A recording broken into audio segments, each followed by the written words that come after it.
The rain on the training world of Daruma never stopped falling, and that was exactly why the academy had built its main campus there. Gray clouds pressed low over glass towers, and thunder rolled across the sky like a warning that never went away. Cadets from 100 worlds walked the wet paths between classrooms, most of them wrapped in heated coats or breathing masks, grumbling about the weather as if it were an enemy. Dara did not wear a coat. She walked with her hands in her pockets, her boots splashing through puddles, and her face turned up toward the rain like she was greeting an old friend. Around her, cadets from the ice world of Kelmar and the desert world of Sanu whispered to each other, watching the new transfer student with confused eyes. "She is going to catch a sickness," said a Kelmar cadet named Asen, pulling his hood tighter. "Humans are supposed to be weak. That is what the files say." His friend, a lanky Sanu cadet, shrugged. "Maybe the files are wrong. Or maybe she is simply foolish." Neither of them said it loud enough for Dara to hear, but she heard it anyway. She always heard things like that. It did not bother her. She had heard worse, back home, from people who did not understand why she smiled during storms. The Interstellar Survival Academy was famous across a dozen star systems for one simple promise. It trained cadets to survive anything. Its instructors were veterans of real disasters, real wars, real hunts across worlds that tried to kill anything living on them. Species who wanted their young ones to grow strong sent them here, to Daruma, where the weather was mild compared to what waited in the training simulators below the campus. Dara had been sent here through a program most humans had never heard of, an old trade agreement between Earth's governments and an alliance of frontier species who wanted human insight into extreme survival. Nobody at the academy had trained a human before. Nobody really knew what to expect. That was going to change today. The main hall of the academy was a wide, echoing chamber built from dark stone, with a domed ceiling that showed the storm outside like a living painting. Cadets gathered there for the morning assembly, rows of different shapes and sizes and skin textures, all facing a raised platform where the instructors stood. At the center of the platform stood Torvin, senior combat instructor, a broad-shouldered veteran with gray-blue skin and a long scar across one cheek. He had trained cadets for over 30 cycles, and in that time he had seen every kind of student break under pressure. He believed, deeply and without doubt, that fear was the truest teacher, and that a cadet who had not cried during training had not yet been tested properly. He scanned the rows of new cadets with sharp eyes until he found her. The human, small compared to most species in the room, unarmored, standing near the back with an expression that looked almost bored. "You," Torvin said, his voice carrying easily across the hall. The human, "Step forward." Dara walked up without hesitation, stopping a respectful distance from the platform. She looked up at him, waiting. "Your species file says humans evolved on a world with abundant food, mild predators, and stable weather," Torvin said. "It says your homeworld is soft, compared to worlds like Kelmar or Sanu. Is this true?" A few cadets snickered. Dara tilted her head, considering the question honestly instead of defensively. "Earth has some easy places," she said. "It also has volcanoes, hurricanes, sharks, ice ages, deserts that kill you in a day, and about 8 billion people who have spent all of history trying to survive each other. I would not call it soft. I would call it complicated." Torvin's eyes narrowed slightly. He had expected either fear or foolish confidence. He got neither. He got a calm, simple answer, delivered without any need to impress him. "We will see," he said. "Tomorrow, all new cadets will enter the Deathworld simulator. It generates the harshest environment your files can imagine, tailored to test the limits of every species that walks through its doors. Most cadets weep before the first hour ends. Some beg to be pulled out. I expect nothing less from you." "Okay," Dara said simply, and turned to walk back to her place in the crowd. Torvin watched her go, an odd feeling settling in his chest, something between curiosity and irritation. In 30 cycles of teaching, no cadet had ever answered him with such plain, unbothered honesty. It made him wonder, just for a moment, if the human files were missing something important. That night, in her small dormitory room, Dara sat by the window and watched the storm rattle the glass. Lightning cracked across the sky, and thunder shook the walls hard enough to rattle the shelves. Her roommate, a nervous Kelmar cadet named Fren, flinched with every flash of light. Does that not frighten you? Friend asked, his voice small. Dara smiled, watching the lightning dance across the clouds. My grandmother used to sit on the porch during storms just like this one, drinking tea and telling stories. Thunder always sounded like music to me. Friend stared at her like she had spoken a different language entirely. Outside, the storm rolled on, and somewhere far below the campus, in the deep chambers of the academy, the Deathworld simulator hummed quietly to life, preparing itself for the following morning, unaware that tomorrow it would meet something it had never truly tested before. Dara closed her eyes and slept peacefully through the thunder, while across the dormitory hall, an entire wing of alien cadets lay awake, listening to the storm with wide and worried eyes. Morning at the academy did not arrive with sunlight, since the storm clouds of Daruma never fully cleared, but a soft chime echoed through every dormitory at the same hour, calling cadets to gather at the entrance of the Deathworld simulator. The massive structure sat beneath the main campus, a huge dome of reinforced metal buried deep in the wet stone, humming with quiet power. Cadets lined up outside the entrance in nervous clusters. Some checked their gear again and again. Others whispered prayers in languages older than most stars. A Sanu cadet vomited quietly near the wall, too anxious to hide it. Dara stood near the front of the line, stretching her arms like she was preparing for a light jog rather than a survival trial. Torvin walked along the line, inspecting each cadet with a critical eye. The simulator generates a randomized Deathworld environment based on your species profile, he explained loudly, for the benefit of the newer cadets. Extreme gravity, hostile atmosphere, aggressive wildlife, unstable terrain. It is designed to push you past your limits. Most of you will fail today. That is expected. Failure teaches humility. He stopped in front of Dara. Your profile is incomplete. The system will generate an approximation based on Earth's harshest known regions. Do you understand the risk? I understand, Dara said. Good. Torvin said, though something in his voice suggested he did not fully believe her calm. Then let us begin. The dome doors opened with a heavy groan, revealing a swirling mist inside. One by one, cadets stepped through, vanishing into the artificial world beyond. When it was Dara's turn, she walked forward without pause, disappearing into the fog just like the others. The simulator did not simply show images. It created full physical environments using advanced field technology, adjusting gravity, air pressure, temperature, and even scent, so that every danger felt completely real. When Dara opened her eyes on the other side, she found herself standing on a rocky ridge overlooking a wide, reddish valley. The air was thick and hot, heavy with a metallic smell. The gravity here pressed down slightly harder than Earth's, though not painfully so. In the distance, jagged mountains rose against a sky streaked with orange dust clouds. Around her, other cadets stumbled out of the fog in different directions, thrown into their own version of the same nightmare landscape. Asen, the Kelmar cadet, dropped to his knees almost immediately, gasping under gravity his ice world body was never built for.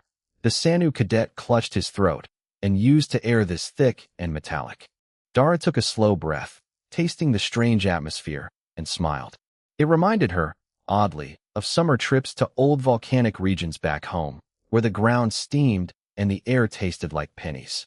She began walking down the ridge, studying the terrain with calm interest, noting water paths cut into the rock, plants clinging low to the ground, and tracks left by something large that had passed through recently.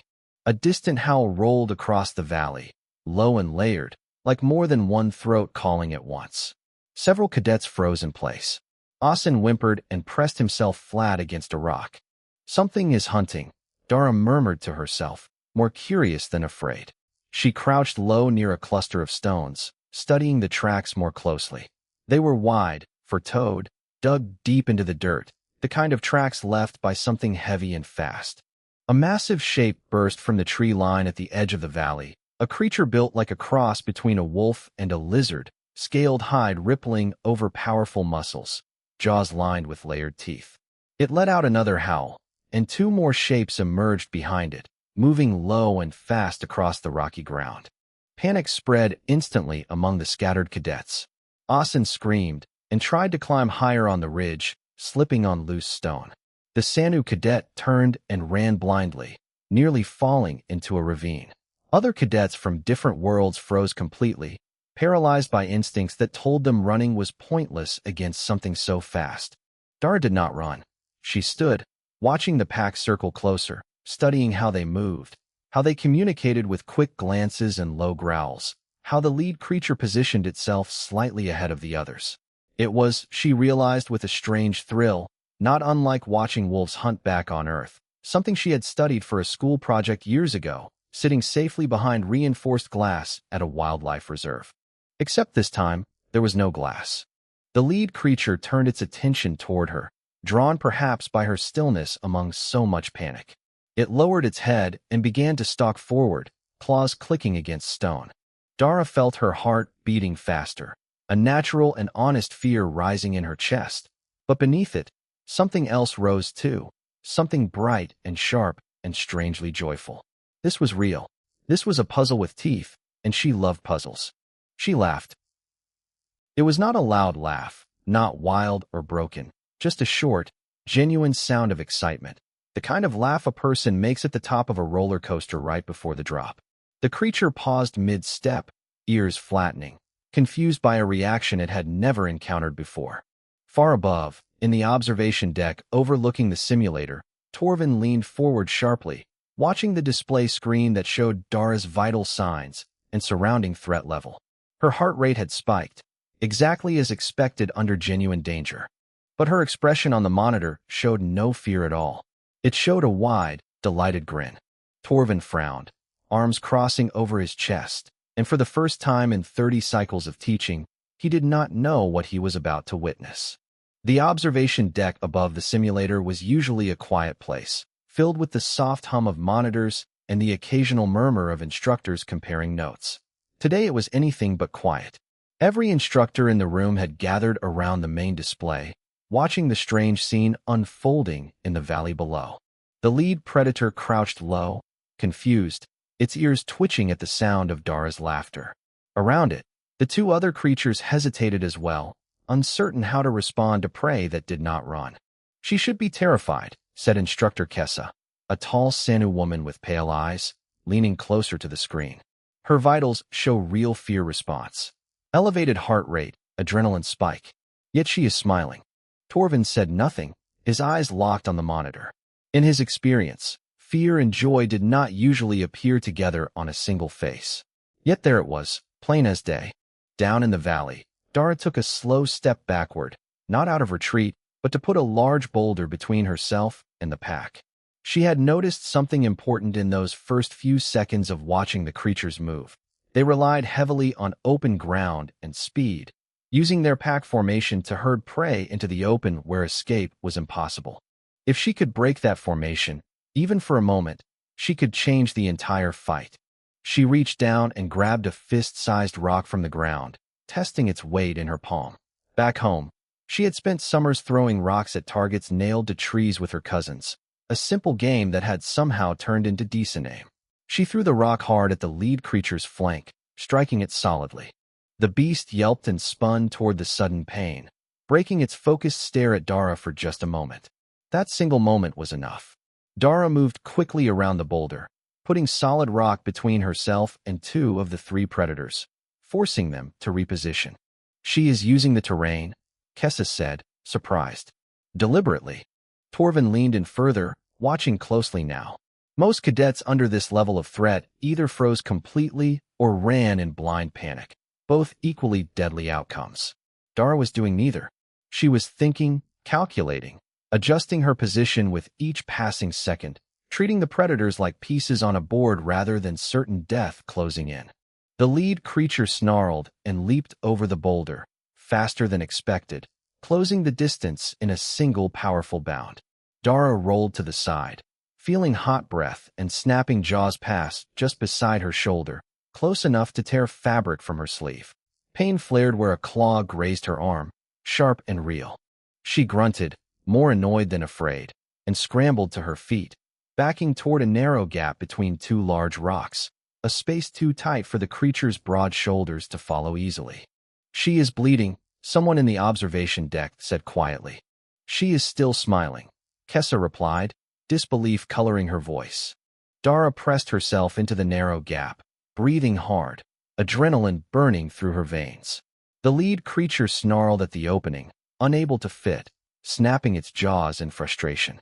The other two circled wider, searching for another angle. This was the part Dara understood best. Predators like this relied on cooperation, patience, and overwhelming numbers. Isolated, forced to work one at a time, they lost much of their advantage.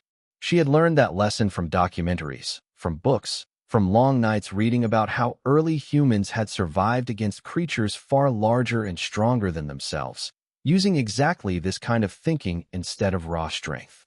She grabbed a longer, sharp-edged stone from the ground near her feet, gripping it like a crude blade. When the lead creature lunged its head into the gap, jaws snapping toward her leg, she struck hard and fast at its exposed eye, putting her full weight behind the blow. The creature shrieked, recoiling violently, blood streaking down its scaled face. It stumbled backward, shaking its head, suddenly far more cautious than aggressive. Dara did not chase it. She stayed pressed in the gap, breathing hard, watching carefully as the pack reassessed the situation. Predators, real predators, always recalculated the cost of a fight when the prey proved dangerous. That was true on Earth, and apparently true here as well.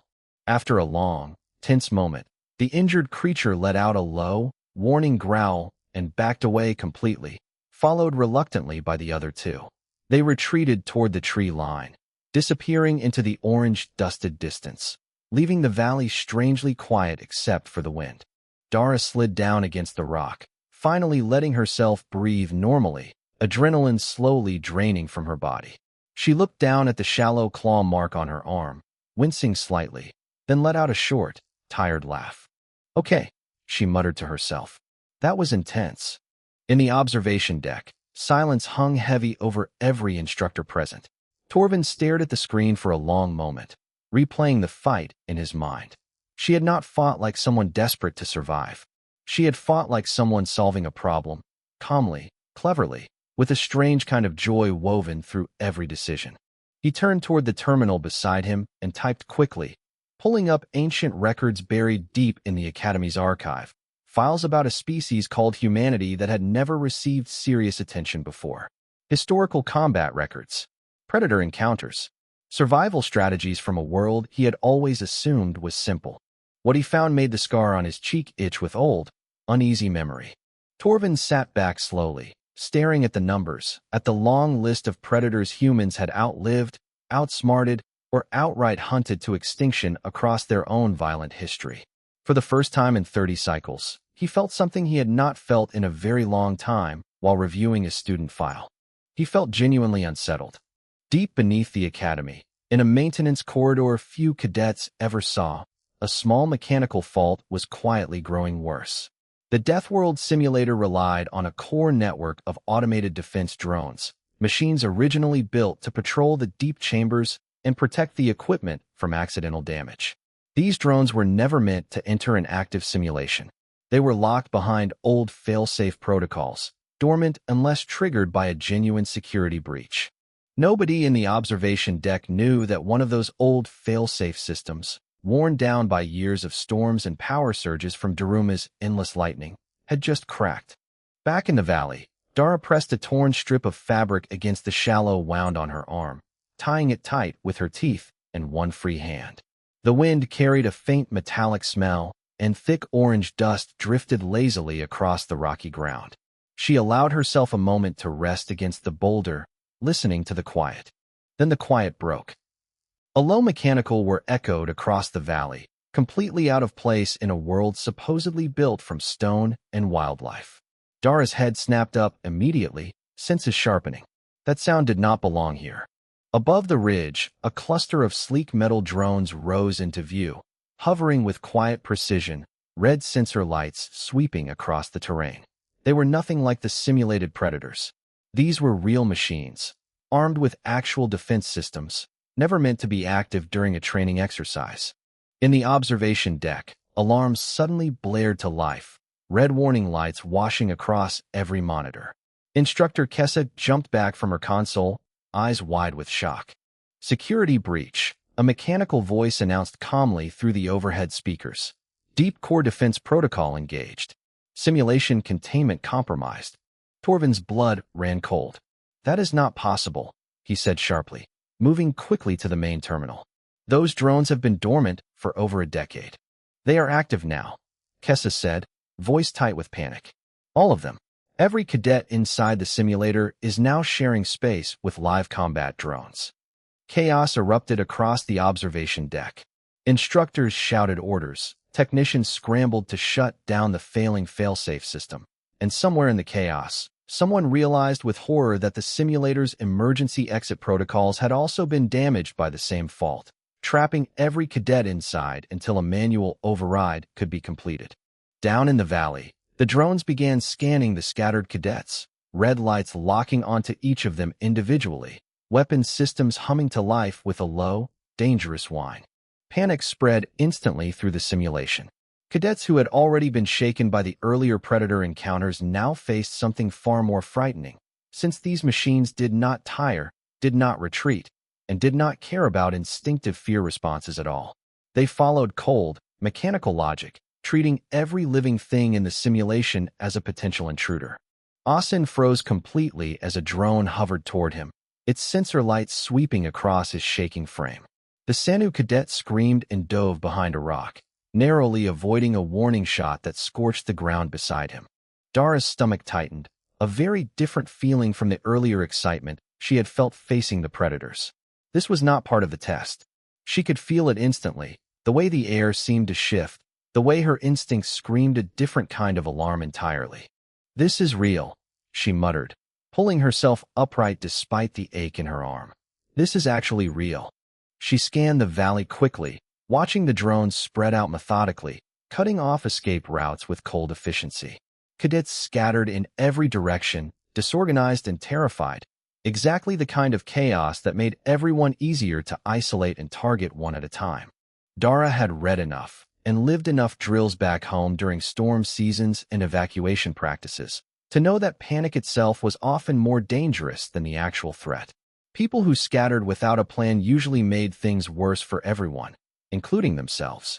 She took a steadying breath, forcing calm into her racing heart, and began moving toward the nearest group of frightened cadets instead of running for cover herself. "Listen to me," she called out firmly, waving her good arm to catch their attention. "Do not run in different directions. Group together near the rocks, stay low, and follow me." For a moment, nobody moved, too frightened to process her words. Then Asin, still shaking, crawled toward her voice, followed hesitantly by two more cadets from different worlds who recognized, somewhere beneath their panic, the simple authority in her tone. Above them, in the observation deck, Torvin watched the scene unfold with a tightening chest, torn between the technicians frantically working the override system and the live feed showing cadets scattering across a battlefield that was supposed to be nothing more than an illusion. "Get that override online," he snapped at the lead technician. "Now." "I am trying," the technician said, sweat beading on his forehead. "The corruption runs deeper than expected. It will take several minutes, minimum." Several minutes. Torvin's jaw tightened.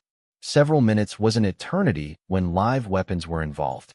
He looked back at the monitor showing Dara, now gathering more cadets around her, speaking calmly despite the chaos, guiding them toward better cover with quick, clear instructions. Her earlier laughter was gone, replaced by something steadier, something focused. For the first time since the alarms began, Torvin allowed himself a small, uncertain hope.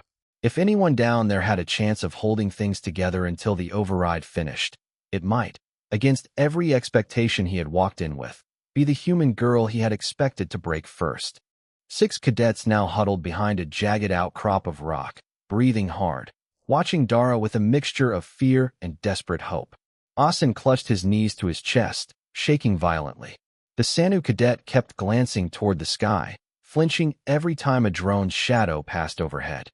A quiet cadet from a jungle world named Terrell gripped a broken branch like a weapon, knuckles pale. "We cannot outrun them," Dara said, keeping her voice low and steady. "They fly faster than we can run, and they are scanning in wide patterns. Panic makes us easier to find. Staying still and thinking makes us harder." "You want us to just sit here?" Terrell asked, voice cracking. "While those things hunt us, No, Doris said. I want us to use the terrain, like I did with the predators earlier. Machines like that rely on clear scanning lines. Rock, metal deposits, and dense cover can interfere with their sensors. I noticed metal veins running through this ridge earlier when I was studying the tracks. Austin lifted his head slightly. You noticed that? During a predator attack. Dara offered a small, tired smile. I get curious about my surroundings. It is a habit. She peered around the edge of the rock, watching the drones sweep methodically across the valley floor, their red sensor lights cutting through the dusty air. One drone drifted closer to their position, moving in a slow, careful arc. There, Dara whispered, pointing toward a narrow crevice further along the ridge, half hidden beneath an overhang of stone streaked with dark metallic color. That vein of or should scatter their scanning beams.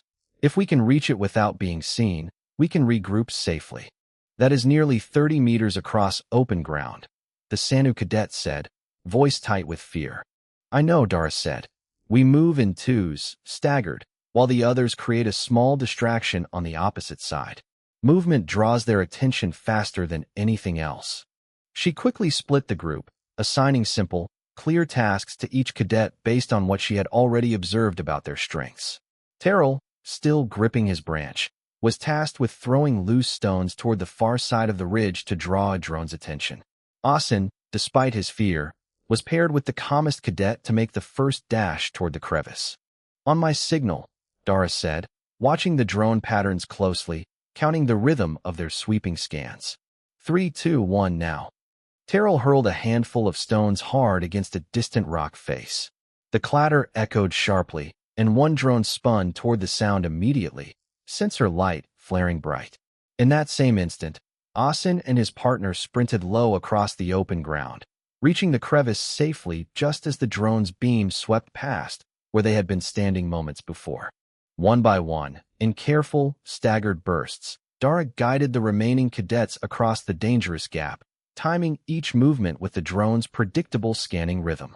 It was, she realized with grim focus, not unlike timing a sprint across a busy street back home, watching traffic patterns and finding the safest gap. She went last, sprinting hard across the open ground just as a drone's scanning arc swept back toward her position. A sharp beam of energy sliced past her shoulder, close enough that she felt the heat against her skin, but she reached the crevice safely, tumbling in beside the others. Everyone accounted for? She asked, breathing hard. A quick, shaky head count confirmed all 6 cadets were safe, tucked beneath the overhang where the metallic, or, just as Dara had guessed, scattered the drone's scanning beams into confused static. In the observation deck above, Torvin watched the entire sequence unfold on the monitor, his chest tight, with something between pride and disbelief. Dara had not simply survived. She had organized, planned, and executed a coordinated escape under real, lethal pressure, using calm observation instead of blind panic. The override is almost ready, the lead technician called out, sweat dripping down his face as he worked frantically at the console. 90 more seconds. 90 seconds. Torvin looked back at the screen, watching Dara press herself against the crevice wall, checking on each cadet with quiet, steady words of encouragement. You did well, she told Asen, who was still trembling but managed a small, grateful nod. Almost done. Just hold on a little longer. How are you not afraid? Asen asked quietly. I have never seen anyone so calm. Dara considered the question honestly. I am afraid, she admitted. My heart has been pounding since those first predators showed up. But being afraid does not mean I have to stop thinking. Back home, we learned that fear can either freeze you or sharpen you. I choose to let it sharpen me. Terrell, still catching his breath, looked at her with something like awe. Your world made you like this? My world made all of us like this, Dara said simply. We just do not always show it. A sudden mechanical shriek echoed across the valley as one of the drones, still searching, drifted dangerously close to their crevice, sensor lights sweeping just outside the entrance. Every cadet froze, holding their breath in the sudden, terrifying silence. Then, across the valley, the drones froze mid-motion, red lights flickering and dimming all at once. Override complete, the lead technician announced, voice hoarse with relief. All drones deactivated. Simulation containment restored. A ragged cheer rose from the observation deck. Torvin closed his eyes briefly, releasing a breath he had not realized he was holding, before opening them again to watch Dara lead her small group safely out from beneath the overhang, back into the quiet, settling dust of the valley. 3 days after the incident, the Academy's main council chamber was unusually full. Instructors from every department sat around the long, curved table, along with senior administrators who rarely left their offices except for matters of real importance. At the center of the table sat a single recorded file, replaying the events from the valley on a small holographic display for the 4th time that morning. Torvin sat near the front, arms crossed, watching the footage with a tired but thoughtful expression. Beside him, Instructor Kessa reviewed a thick stack of reports detailing the failsafe malfunction, the drone activation, and the eventual safe recovery of every single cadet involved, without a single serious injury beyond scattered bruises and Dara's shallow claw wound. "The technical failure has been identified and corrected," said the lead administrator, an elderly official with pale silver eyes. "That is not why we are here today. We are here because of her." The hologram paused on an image of Dara, guiding the last cadet safely into the crevice, calm and focused despite the chaos surrounding her. In 30 cycles of operation, the administrator continued, no cadet has ever organized a coordinated group survival strategy during an active lethal threat without any instructor guidance. Most veteran soldiers struggle to maintain that level of composure. She is 17 years old. Murmurs spread around the table. Torvin finally spoke, his voice steady but touched with something like humility. "I underestimated her. I underestimated her entire species. I reviewed human historical records after the first predator encounter, and I confess, the data unsettled me far more than I expected." "Unsettled how?" Kessa asked. "Humans have spent their history surviving disasters, predators, and each other, in almost constant conflict with their own environment," Torvin said. "They do not simply endure hardship. They study it, adapt to it, and eventually master it, generation after generation. What we call a death world, they seem to call Tuesday." A quiet ripple of nervous laughter moved through the room, though most instructors did not look entirely amused. "I recommend," Torvin continued, "that we formally review our understanding of human capability and that we invite the cadet to consult on future survival curriculum design." She demonstrated tactical thinking under real danger that exceeded expectations for cadets twice her age. The administrator nodded slowly. "Agreed. Have her brought in." A short while later, Dara walked into the council chamber, a light bandage still wrapped around her arm, otherwise looking entirely unbothered by the formal setting. She stood before the long table, meeting each instructor's gaze evenly, without the nervous energy most cadets displayed in front of senior staff. "You wish to see me," she said simply. Torvin rose from his seat, an unusual gesture of respect he rarely offered anyone. "We reviewed the incident thoroughly," he said. "Your actions during the malfunction likely prevented serious injury, possibly worse, among your fellow cadets. On behalf of the instructional staff, I owe you an apology. I expected you to break under pressure. Instead, you held together an entire group while facing real, lethal danger." Dara considered this for a moment, then offered a small, honest smile. "I appreciate that. But I was scared too, you know. I just did not let it stop me from thinking." "That," Torvin said, "is precisely the lesson this academy has failed to properly teach for 30 cycles. We taught cadets to fear the death world. We never taught them to think through it." He gestured to an empty seat near the table. "We would like your input, if you are willing, on redesigning parts of our survival curriculum. Your perspective on facing genuine danger with clarity instead of paralysis would benefit future cadets greatly." Dara glanced around the room at the gathered instructors, some still watching her with lingering disbelief, others with clear respect. She thought of her grandmother's stories about storms, her school lessons about predator behavior, the quiet lessons of growing up on a world that had never been simple, no matter how peaceful parts of it seemed from the outside. "I would like that," she said. "But I have one condition." "Name it," the administrator said. "Stop assuming fear and laughter cannot exist together," Dara said. "My people have always used humor to survive hard things. Laughing at danger does not mean someone has lost their mind. Sometimes it means they have found a way to keep their mind steady while everything around them falls apart. Silence settled over the chamber, thoughtful and heavy.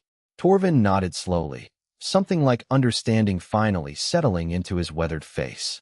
That evening, the Academy quietly updated its official survival training manual, adding a short new note near the section covering psychological responses to extreme danger. It read simply, "When human cadets laugh during a crisis, do not assume they have broken. Assume they are still thinking clearly, and the danger should be more concerned than they are." Outside, the storm over Daruma rolled on as it always did, thunder rumbling across the dark sky, lightning flashing bright against the glass towers of the Academy. In her dormitory room, Dara sat by the window once again, watching the lightning dance across the clouds with the same quiet smile she had worn since her very first day. Fran, her Kelmar roommate, watched her curiously from across the room. "You are not afraid of any of this, are you? Not the storms, not the drones, not any of it." Dara shook her head gently. "I am afraid plenty. I just decided a long time ago that fear does not get to decide what I do next." Outside, thunder rolled once more across the endless rain, and somewhere deep beneath the campus, the Deathworld simulator hummed quietly in the dark, waiting for its next lesson, though it, along with every instructor at the Academy, now understood that humanity had already taught the first one.